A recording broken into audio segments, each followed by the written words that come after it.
Agar siz arxitektura va dizayn sohasiga qiziqsangiz, shu soha bo'yicha o'qiyotgan bo'lsangiz yoki allaqachon ishlayapsiz-u, lekin loyihalaringizni mijozlarga sifatli darajada yetkazib berishga va loyihalaringizni sonini bir necha baravarga oshirishga qiynalayotgan bo'lsangiz, bu video sizga foydali bo'lishi mumkin. Tasavvur qiling, eski usuldan Revit dasturiga o'tish orqali siz loyihalaringiz sonini bir necha baravarga oshirishingiz mumkin bo'ladi. Bu qanday ishlaydi? Bugungi videoni oxirigacha ko'ring va men sizga Revit dasturini imkoniyatlari va eng muhimi Revit dasturini noldan qanday qilib o'rganish mumkinligini tushuntiraman. Kelinglar endi sizlar bilan tanishib olsak. Assalomu alaykum. Men Umida Saidxonova, arxitektura va dizayn sohasida 13 yillik tajribaga ega pedagogman. Pedagoglik faoliyatimni 2012-yilda dizayn kollejida boshlaganman. Hozirgi ixtisoslashgan maktab va 2017-yilda Toshkent arxitektura qurilish universitetida faoliyatimni davom ettirganman. Bugungi kunda esa Kamoliddin Behzod nomli Milliy rassomlik va dizayn instituti interyer dizayn kafedrasida dotsent lavozimida ishlab kelmoqdaman. Faoliyatim davomida bir nechta dizayn dasturlarini o'rgandim va uni talabalarga o'rgatib kelmoqdaman va Revit dasturini o'rgangan talabalarni kelajagini ko'rib, ularni rivojlanganini ko'rib, shu narsaga amin bo'ldimki, agar siz Revit dasturini o'rgansangiz, zamon talabiga javob beradigan arxitektor, dizayner bo'lishingiz aniq. Mana shu mavzuda o'z hissamni qo'shish maqsadida Revit ustozim onlayn kanalini tashkil qildik. O'zimni sohamga qiziqishimdan tashqari mobilografiya va turk tiliga qiziqaman. Bu meni hobbiyim. Turk tilini bilish menga jahon tajribalarini o'rganish va sizlar bilan qiziqarli ma'lumotlarni bo'lishish imkoniyatini beradi. Arxitektura doim insoniyat taraqqiyotini ajralmas qismi bo'lib kelgan va bugungi kunda juda ham katta yutuqlarga erishib kelyapti. Mana shu yutuqlarni biz qanchalik darajadaligini bilishimiz uchun kelinglar sizlar bilan ozgina arxitektorlarning faoliyatiga, tarixiga nazar tashlaymiz. Oldin arxitektorlar qanaqa qilib binolarni loyihasini ishlashgan. Tasvirda ko'rib turganingizdek, arxitektorlar oldin juda ham mashaqqat bilan ishlashgan. Chunki har bitta loyihani ishlaganda ular ko'mir qalamlar, chizg'ichlar, dumaloq shablonlardan foydalanishgan. Har bitta binoni hisob-kitoblarini qo'lda bajarishgan va bitta loyihani chizishda xatolar qilish ehtimoli yuqori bo'lgan va bitta loyihani ustida juda ham ko'p material ketgan, ya'ni qog'ozlardan, vatmanlardan foydalangan holda ular ishlashgan, juda katta binolarda ishlashgan va bu xatolarni to'g'rilash uchun ham yana qo'shimcha material ketishga, yana qo'shimcha vaqt ketishga to'g'ri kelgan. Shunaqa qilib arxitektorlarning faoliyati ko'rib turganingizdek juda mashaqqatli kechgan. 20-asr 50-yillardan boshlab arxitektura firmalarida mexanik chizma dastgohi, ya'ni kulminlar paydo bo'lgan. Bu kulminlarda parallel chizg'ichlar bo'lgan va bu arxitektorlarni ishini tezroq bajarishiga yordam beradigan qulayliklar yaratgan. Parallel chizg'ichlardan foydalanishgan va binoni hisob-kitobini qilishda elektr-mexanik hisoblash mashinalaridan foydalanishgan. Bu esa arxitektorlarning ishini bir qancha baravarga yengillashtirgan. Lekin AutoCAD, Revit dasturidagi avtomatlashtirilmaganligi sababli bu arxitektorlarning ishini og'irlashtirgan. 1982-yilga kelib John Walker ismli odam tomonidan AutoCAD dasturini ilk versiyasi paydo bo'ladi va bu versiyasi paydo bo'lgandan keyin Autodesk kompaniyasi bu dasturni u odamdan sotib oladi va shu yil noyabr oyida ko'rgazmaga qo'yiladi va ko'rgazmadan keyin bu dastur butun dunyo bo'yicha ommalashib, arxitektorlarning faoliyatida katta inqilob yuzaga kelishiga sababchi bo'ladi. AutoCAD dasturi dastlab 2D chizmalarni bajarishga mo'ljallangan bo'ladi va keyinchalik unda 3D chizmalarni ham bajarish imkoniyati yuzaga keladi. AutoCAD dasturi nafaqat arxitektura sohasida, balki mexanik muhandislik, elektr muhandisligi, avtomobil sanoati, sanoat muhandisligi, geodeziya va bir qancha chizmachilik kerak bo'ladigan sohalarda keng qo'llanib kelinadi. Arxitektura sohasida ham bugungi kungacha qo'llanib kelyapti. AutoCAD dasturi 2D chizmalarni, aniq chizmalarni bajarishga eng zo'r dastur hisoblanadi. Lekin AutoCAD dasturida binoni haqiqiy modelini chizish imkoniyati mavjud bo'lmaganligi tufayli 2000-yilga kelib BIM texnologiyalari paydo bo'ladi. BIM o'zi nima? Kelinglar shu savolga javob berishga harakat qilaman. BIM ingliz tilidan olingan bo'lib, Building Information Modeling, ya'ni binoni informatsion modeli hisoblanadi. Bu nima degani? Bu degani, tasavvur qiling, siz bitta bino qurdirmoqchisiz, o'zingizni masalan uchastkangizni qurdirmoqchisiz. Bu uchastkani biz eski usulda AutoCAD dasturida faqat chiziqlar ko'rinishini ko'rardik. Bunday qog'ozlarni qo'lingizga olganingizda u yerda faqat chiziqlardan iborat bo'lgan tasvirni ko'rishingiz mumkin bo'lardi va shu tasvirga qarab turib arxitektorlar, quruvchilar binoni qurishardi. BIM texnologiyasi yordamida esa siz binoni hayotdagi modelini kompyuterda chizasiz deb oddiy qilib tushuntirsam bo'ladi. Bu bino haqida siz hamma ma'lumotlarni olish imkoniyati mavjud bo'lgani uchun ham buni biza binoni axborotlashtirilgan modeli deb ataymiz. Bu axborotlarning ichiga nimalar kiradi? Bular o'lchamlari, materiallari, bino bo'yicha masalan konstruksiyasi, binoni elektr tarmog'i, suv kanalizatsiya tizimlari, bular hammasi bittagina dasturning ichida joylashgan bo'ladi. Mana shu jarayonni biz BIM texnologiyalari deb aytamiz.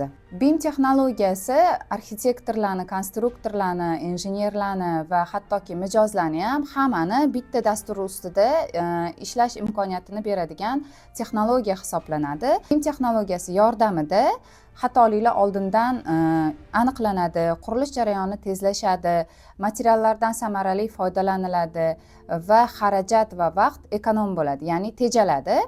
Mana bu tasvirda ko'rib turganingizdek, oldingi eski tizimda loyihalarni chizishgandan keyin, uni qurishgandan keyin juda ham ko'p xatoliklar yuzaga keladi. Kutilmagan xatoliklar, ya'ni o'sha tarmoqlarni o'tkazishayotganda, ventilyatsioniy sistemalarni o'tkazishayotganda shaxtalarni yoki bo'lmasam eshik bilan oyna bir-biriga urilib qolishi, zinalarni patologga taqalib qolishi yoki umuman yetmay qolishi kabi juda ham ko'p xatoliklar yuzaga kelgan. Bu xatolarni tuzatish uchun yana qo'shimcha kuch, qo'shimcha mablag' kerak bo'lgan. BIM texnologiyasi yordamida chizilgan loyihalarda bo'lsa, bunaqa narsa, xatoliklar bo'lmaydi, chunki siz u xatolikni kompyuterda o'sha oldindan ko'rgan bo'lasiz. Kompyuterda tuzatish imkoniyatiga ega bo'lasiz. Siz arxitektor qayerdadir nimadir o'zgarish qiladigan bo'lsa, bu xatolik, bu o'zgarish konstruktorda ham ko'rinadi, injenerga ham ko'rinadi va ular parallel ravishda binodagi xatoliklarni to'g'irlab ketish imkoniyatiga ega bo'lishadi. BIM texnologiyasi bo'yicha ishlaydigan dasturlar bir qancha, ularni sanab o'tishimiz mumkin. Masalan, Allplane, ArchiCAD. ArchiCAD dasturida Rossiyada ko'p foydalanishadi. Tekla, Bentley, Civil 3D, Vectorworks degan dasturlar bor. Bular ham hammasi o'sha BIM texnologiyasi yordamida ishlaydigan dasturlar hisoblanadi, lekin bularning ichidan eng ommabopi, bugungi kunda eng trendga chiqqani desak ham bo'ladi, bu Revit dasturi hisoblanadi. Bu dasturlarni bir-biridan farqi interfeysida bo'lishi mumkin, nomida bo'lishi mumkin, instrumentlarning nomida, qayerda joylashganligiga qarab bir-biridan farqlanadi. Bugungi kunda esa Revit dasturi bularning ichida eng yaxshisi hisoblanib kelyapti. Kelinglar endi sizlar bilan nima uchun aynan Revit dasturini o'rganish kerak degan savolga javob berishga harakat qilaman. Buni bir nechta sabablari bor. Bundan eng birinchi sababi bu 2D va 3D integratsiyasi. Bu nima degani? Misol uchun AutoCAD dasturi 2D chizmalar uchun bo'lsa, masalan 3D Max dasturi 3D modellar uchun, lekin Revit dasturida siz ham 2D ham 3D chizmalar ustida ishlay olasiz. Mana tasvirda ko'rsatilgandek, mana bu yerda AutoCAD dasturini da chizilgan planni ko'rishimiz mumkin va AutoCAD dasturidagi 3 o'lchamli planni ko'ryapmiz. Bu planda biz AutoCAD dasturida mana shu ikkita chiziqqa, ya'ni bitta chiziq chiziladi va mana shu chiziqqa parallel ravishda offset 400 tali offset olinadi va shuni biz devor deb tasavvur qilamiz. Lekin Revit dasturida esa devorlarni tayyor modellari bilan ishlaymiz. Mana siz agar devor chizmoqchi bo'lsangiz, devor menyusiga kirasiz va u yerda sizga yuk ko'taruvchi, xonalarni bir-biridan ajratuvchi devorlarni menyusi bor va mana shu menyudan o'zingizga kerakli bo'lgan devorni tanlaysiz va haqiqiy model bilan ishlaysiz. Revit dasturida siz 2D o'lchamda chizganingizda u sizga 3D o'lchamni ham chizib beradi. Mana bu yerda ko'rib turganingizdek, devorimizni haqiqiy model ko'rinishida ko'ryapmiz, hattoki uni ustidagi shtukaturkalar, ya'ni suvog'i bilan, g'ishi bilan, uni qalinligi qanchaligi, balandligi bilan hamma ma'lumotlarni ko'rish imkoniyatiga ega bo'lyapmiz. Ikkinchi sabab esa tez va aniq loyihalash.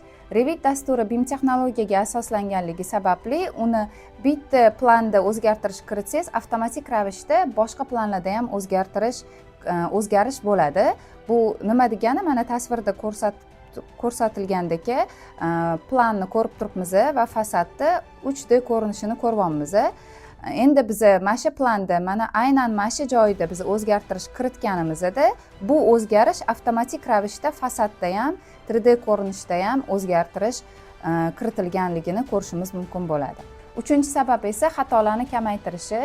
Ya'ni siz AutoCAD dasturi misolida ko'rsatib beradigan bo'lsam, AutoCADda siz planlarni agar u 2 qavatli bino deb oladigan bo'lsak, birinchi qavat planini siz tugatganingizdan keyin ikkinchi qavat planiga o'tganingizda uni siz noldan boshqatdan chizasiz va qirqimlarni ham boshqatdan noldan o'zingiz chizib chiqasiz va bu jarayonda siz qanaqadir xatoliklar qilib qo'yish, parallel chiziqlar to'g'ri tushmay qolgan bo'lishi yoki qaysidir chizuvni qalinlashtirib birinchi planni oldinga olib chiqish kabi mana shunaqa xatolar ko'proq uchraydi AutoCAD dasturida. Revit dasturida esa avtomatik ravishda barcha o'zgarishlarni loyihani boshqa qismlariga moslashtirib beradi. Bu esa xatolarni oldini olish imkoniyatini beradi. Mana bu yerda qirqimni sizlarga ko'rsatdim. Mana bu AutoCADda chizilgan qirqim. Bu qirqimni noldan har bitta chiziqlarini, har bitta o'q chiziqlarini, undagi urovenlarni, ya'ni sathlarni hammasini chizib chiqish kerak bo'ladi. Lekin Revit dasturida men sizlarga osonligini ko'rsatmoqchiman. Ikkita harakat orqali biz tayyor qirqimni olishimiz mumkin. Misol uchun plan ko'rinishiga o'tgan holatimizda biz qirqim chizig'ini olamiz va qirqim chizig'ini shunday o'tkazib fasad ko'rinishiga, qirqim ko'rinishiga o'tganimizda bizda o'sha qirqimni aniq chizmasi tayyor holatda bo'ladi. Keyin Revit dasturini eng zo'r menga yoqadigan tomonlaridan bittasi, sizni xato chizma chizayotganingizda sizni ogohlantirib turadi. Mana bu joyda men devorni ustiga devor chizib ko'rganimda, bu devorlar bir-birini ustiga tushib qolyapti. Bitta devor chizgan eding, uni ustidan yana bitta devor chizyapsan deb ogohlantiryapti. Xuddi shunga o'xshab Revit dasturida siz qanaqadir xato chizuv chizib qo'yadigan bo'lsangiz, dastur sizni ogohlantirib turadi va loyihani xatosiz bajarish imkoniyati yuzaga keladi. To'rtinchi sabab esa bozor talabiga javob berish. Bu nima degani? Bugungi kunda ko'pgina firmalarda AutoCAD dasturi ishlatilib kelayotgani bilan, lekin Revit dasturiga bo'lgan talab oshib boryapti, chunki undagi xatolarning soni kamligi, qisqa vaqt ichida ko'p loyihalar bajara olishligini ko'pchilik tushunib boryapti bugungi kunda va aynan Revit dasturini biladigan xodimlarga talab oshib boryapti. Bu degani, siz agar Revit dasturini o'rgansangiz, kelajakda arxitektura va dizayn sohasida ish topishga qiynalmaysiz degani. Bundan tashqari, Yangi O'zbekistonni 2022-yildan 2026-yilgacha bo'lgan harakatlar strategiyasida ham barcha sohalar bo'yicha bajarilishi kerak bo'lgan ishlar aniq qilib yozib qo'yilgan. Bularning ichida esa xususan o'sha qurilish jarayonini raqamlashtirish va BIM texnologiyasini keng qo'llash orqali soha samaradorligini oshirish ham maqsad qilib qo'yilgan. Bu ham bizga bitta sabab deb ayta olamiz. Beshinchi sabab esa materiallarni va xarajatlarni aniqlash. Ya'ni siz bino qurdirmoqchisiz va shu binoingizni qurdirishga sizga qancha mablag' kerakligini aniq shu dastur orqali bila olasiz. Masalan, siz oldingizga buyurtmachi keldi va o'sha buyurtmachi sizga 2 qavatli uchastkani loyihasini chizib berishni iltimos qildi. Siz Revit dasturida u loyihani chizib berdingiz, lekin shu loyihaga u qancha pul tikish kerakligini bilmoqchi. Aynan mana shu Revit dasturida shu imkoniyat mavjud. Ya'ni siz binoingizni balandligiga qarab turib, binoingizni qanaqa materiallariga qarab turib, qancha xarajat ketishini hisoblab berish mumkin. Masalan, buyurtmachi aytgan summadan sizni loyihangiz oshib ketsa, siz nima qilasiz? Shu paytda dasturning o'zida binoni balandligini pasaytirishingiz mumkin. Bu degani, butun bino bo'yicha balandligi pasaygandan keyin shuncha balandlikda shuncha g'ishlar ekonom bo'ldi, ya'ni tejaldi. Shuncha g'ishga xarajat kamayganini hisobiga o'sha mijozi talabiga javob beradigan, buyurtmachini talabiga javob beradigan, u pul tika oladigan darajada loyiha yaratish imkoniyati mavjud bo'ladi. Bu juda ham katta yutuqlardan bittasi bu Revit dasturini. 6-sabab vizualizatsiya va taqdimotlar, ya'ni Revit dasturida siz mijozlarga loyihangizni 3D ko'rinishda bemalol taqdim qilishingiz mumkin. Keling endi Revit dasturini qanaqa o'rganish mumkin va qancha vaqt ketadi, shu savolga javob beramiz. Mani fikrimcha, bu maxsus kursda o'rganish eng samarali yo'l hisoblanadi dasturlarni o'rganganda. Nima uchun? Ko'pincha mustaqil o'rganishga harakat qilsanglar, misol uchun arxitektura dizayn sohasiga qiziqyapsiz va shu dasturlarni mustaqil o'rganishni boshlaganingizda siz YouTubedan tekin darslarni ko'rishni boshlaysiz. Ustoz yollamagan holda agar o'rganishni boshlasangiz, bu samara bermaydi. Nimagaki men shu dasturlarni o'rgangan paytimda shu narsaga amin bo'ldim. Revit dasturini mustaqil o'rgan bo'lmaydi YouTubedan deb o'ylayman. Nimaga desangiz, YouTubeda har xil shablonlar bor. Bittasi boshqa shablonda ishlaydi, bittasi boshqa shablonda ishlaydi va siz nimaga unisi unaqa qilyapti, nimaga bunisi bunaqa qilyapti deysiz. Va Revit dasturida arxitektura bo'limini o'zida ikkita bo'lim bor. Bittasi interyer chizmalarini bajarsa, bittasi arxitekturaviy eskizlarni chizmalarini bajaradi. Ya'ni binoni loyihasini bajaradi bittasi interyer chizmalarini bajaradi va unisini ko'rganingizda, bunisini ko'rganingizda qayerdan boshlab, qaysi biridan boshlab o'rganishni siz adashib qolasiz. Keyingisi o'sha shablonlarning orasidagi farq. Revit dasturining ichida arxitekturaviy shablon, stроительный shablon, ADSK shablonlar bor. Kimdir shablonlarni oldindan yaratib, birinchi shablon yaratib, keyin ishlaydi, kimdir bo'lsa tayyor shablon bilan ishlaydi. Mana shu joyda ham siz adashib qolish ehtimolingiz bor va YouTube'dagi darslarda ko'pincha uzoq muddatli darslar bo'ladi. 1 soatlik, 2 soatlik darslar bo'ladi va bu sizni diqqatingizni jamlaolmasligingizga va uzoq vaqt ekan deb qo'rqib ketib o'rganmasligingizga olib keladi. Keyin bu dasturlarni o'rganayotganda eng katta muammo bu siz o'sha videoda YouTube'dagi videoda qilingan narsani siz kompyuterda bajarayotganingizda o'tda o'xshagan narsa sizni kompyuteringizda o'xshamay qolishi mumkin va o'sha paytda sizga ustoz kerak bo'ladi va savollar paydo bo'ladi. Nimaga o'tda o'xshadi, qanaqa qilindi o'zi, nima bosdi o'tda, klaviaturada bosiladigan joylari bor yoki mishkada bosiladigan joylari bor. O'sha joylarda agar etilmay ketgan bo'lsa, sizda o'sha narsa o'xshamay qoladi va sizga ustoz kerak bo'ladi. Shuning uchun ham men maxsus kursda o'qish, ustoz yordamida o'qish eng samarali yo'l deb bilaman. Revit ustozim onlayn kursi kimlar uchun? Revit ustozim onlayn kursi Telegram kanal sifatida ochilgan, ya'ni yopiq Telegram kanalda. Bu kurs Revit dasturini endigina noldan boshlab o'rganmoqchi bo'lganlarga mo'ljallangan va u yerda 48 ta dars joylashtirilgan. Bu darslarning hammasi 15 minutdan oshmagan holatda joylashtirilgan. Bu kursni tugatgandan keyin siz nimaga ega bo'lasiz? Sizni qo'lingizda 2 qavatli binoni noldan boshlab chizilgan 3D ko'rinishigacha bo'lgan loyihasi qo'lingizda bo'ladi. Ya'ni plan, fasad va qirqim 3D ko'rinishlarigacha. Portfolioingiz uchun yana bitta albom qo'shib qo'yish imkoniyatiga ega bo'lasiz bu kursda o'qib chiqsangiz. Men o'z tajribamdan kelib chiqib shu narsaga amin bo'ldimki, Revit dasturini talabalarga o'rgatganimda ularda diqqat jamlolmaslik muammosi borligini aniqladim va shu muammoga yechim bo'lish maqsadida kursga darslarimni 15 minutdan oshmagan holatda, ya'ni Pomodoro texnikasidan foydalangan holda yaratishga harakat qildim. Bu nima degani? Pomodoro texnikasi sizni ishlash jarayoningiz yoki o'qish jarayoningizni samaradorligini oshirib berishda butun dunyoda keng qo'llaniladigan texnika hisoblanadi. Bu texnikaga ko'ra siz 25 daqiqa bitta narsaga biron bir vazifani o'zingizga oldingizga maqsad qilib qo'yasiz. Hozir masalan men dars qilaman deysiz va o'tirib shu darsni tayyorlashga diqqatingizni qaratasiz, hamma narsani yig'ishtirib 25 daqiqa faqat shu dars bilan shug'ullanasiz va 5 daqiqa hech narsa qilmasdan dam olasiz. Mana shu jarayon 4 marta takrorlangandan keyin siz o'zingizga 30 minutlik, 45 minutlik tanaffus berasiz. Bu juda ham foydali texnika hisoblanadi. Va shu texnikadan foydalangan holda men darslarimni 15 minutdan oshmagan holda kanalga joylashtirdim. Xuddi men kutganimdek, u yoqdagi kanaldagi o'rgangan talabalar aynan shu narsadan xursand bo'lishdi. Umid opa, darslarni kamligidan biz xursand bo'ldik rosa ham, chunki uzoq vaqt bo'ladigan darslardan shundoq vaqtini o'ziga qarab, voy, shuncha o'tiramanmi deb qo'rqib ketardik. Siznikida shundoq bitta darsni 15 minutlik darsni qilamiz, ko'ramiz, uni takrorlab ko'rgandan keyin bu insonga kichik g'alabalar hissini beradi va shuning uchun ham bu kursni yaxshi tomonlaridan bittasi shu hisoblanadi. Mana ko'rib turganingizdek, kursimda shunaqa hashtaglar orqali menyu joylashtirganman. Bu menyularga kirib, xohlagan darsingizni qayta ko'rish imkoniyatiga ega bo'lasiz va qaysidir joyda sizda o'xshamagan joylari bo'lsa, biz siz bilan har doim Telegram orqali gaplashib turishimiz mumkin.